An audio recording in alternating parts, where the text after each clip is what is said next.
Coucou tout le monde, on se retrouve pour une nouvelle vidéo et aujourd'hui nous allons parler de la véritable histoire derrière le film Amityville. Alors derrière le film Amityville, la maison de l'horreur qui a fait trembler plus d'une personne, se cache une véritable histoire sanglante et particulièrement étrange. Dans la nuit du 13 novembre 1974, à 3 heures du matin, le fils aîné de la famille Defoe, Ronald Jr., 23 ans, assassine à coups de fusil ses parents, ses 2 sœurs et ses 2 frères. Mais il épargne le chien de la famille. Il sera démontré que les coups de fusil pouvaient être entendus à 5 pâtés de maison. Pourtant, ce soir-là, aucun voisin n'a entendu les coups de feu. Par contre, plusieurs témoigneront avoir entendu le chien aboyer. À 18h30 ce même jour, Ronald Jr. débarque à Henrisbach,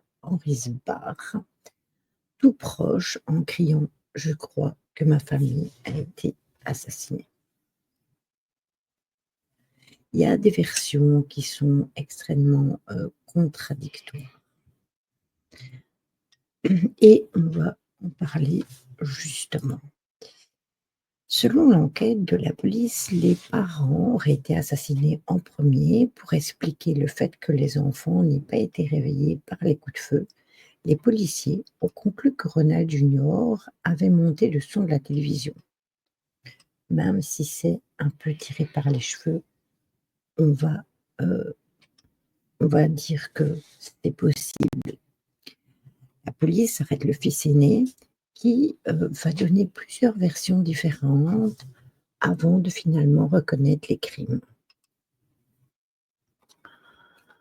Il mentionnera aussi qu'il n'était pas le seul et qu'il a pu compter sur 2 amis et sa sœur Dawn et que c'est elle qui a tué les autres enfants. Mais alors, qui l'a tuée elle? Dans une autre version, il racontera avoir entendu des voix, dont celle de Dieu, lui ordonnant de tuer sa famille. La police découvre alors que Ronald était loin d'être un ange, grand consommateur de drogue.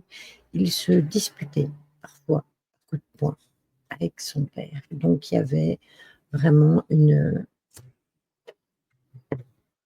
tension entre eux.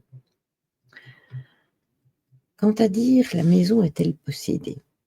Durant le procès, les résultats des autopsies démontrent que les victimes n'ont pas été droguées avant les meurtres.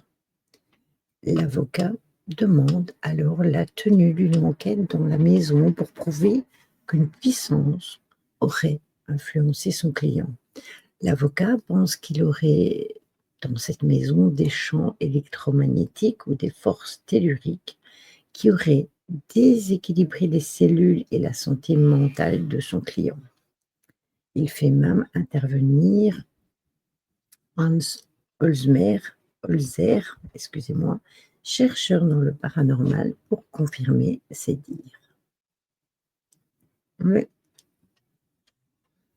le jury ne va pas accepter cette théorie et vont condamner le jeune homme à 6 peines de 25 ans. C'est alors que la maison fut mise en vente. La maison reste inoccupée plusieurs mois. On se demande vraiment pourquoi d'ailleurs. Plusieurs acheteurs potentiels reculent, ne voulant pas vivre dans une maison où a lieu un tel massacre. Quant aux autres, ils la pensent hantée. Les 2 lucarnes devant sont même vues pour certains comme étant les yeux du diable. Le 112 Ocean Avenue est finalement vendu 1 an plus tard à la famille Lutz et leurs 3 enfants âgés de 10 ans, 7 ans et 5 ans. Cathy, 30 ans, et George, 28 ans, étaient au courant du passé de la maison. Lors de leur visite, rien ne se passe.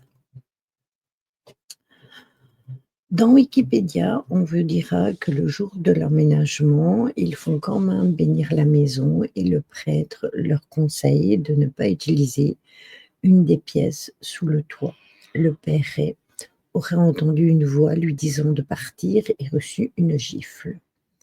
La famille découvre un peu plus tard une pièce dans la cave qui ne figure pas sur les plans.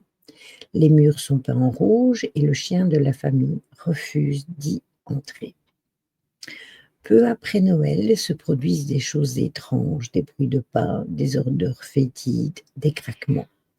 Cathy fait régulièrement des cauchemars sur la famille qui habitait avant dans la maison et Georges se réveille toutes les nuits entre 3 heures et 3h30, plus ou moins heure du massacre de la famille de Féo. Leur petite fille de 5 ans a une amie imaginaire qui lui dit que jamais ils ne partiront de la maison. Revenons à notre histoire et quittons Wikipédia. La nuit du 14 janvier 1976, les meubles se mettent à bouger.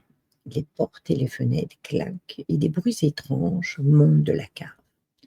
Georges voit sa femme léviter et lorsqu'elle le regarde, son visage se transforme en le visage d'une vieille femme. La famille part en pleine nuit, emmenant simplement leur chien et laissant tout le reste. Jamais ils n'ont dérogé de leur version. Des membres de la Société pour la recherche psychique de la Nouvelle-Angleterre a mené des expériences sur place. Plusieurs membres ont eu des malaises et ont assisté à des manifestations. Parmi les propriétaires suivants, aucun n'a apporté de manifestations étranges. Cependant, il n'y a jamais eu de propriétaire pendant plus de 10 ans. Il y a eu de nombreux divorces, une mort par overdose, et on dit même qu'une des victimes du 11 septembre 2001 aurait vécu dans cette maison. De là à voir une manifestation du mal, je pense que c'est un peu lourd. Donc, si on veut résumer, cette maison est-elle vraiment une maison hantée ou cette maison a-t-elle des secrets que l'on ne pourra jamais connaître?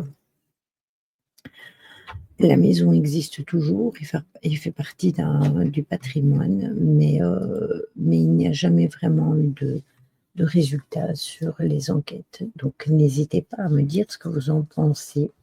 Je trouvais que parler de cette petite histoire pourrait être intéressant et je sais qu'elle intéresse pas mal de gens. Sinon, moi, je vous souhaite une bonne soirée et une bonne journée d'abord et puis une bonne soirée. Je vous fais des bisous, prenez soin de vous. On se retrouve pour la vidéo de dimanche. Ciao, ciao.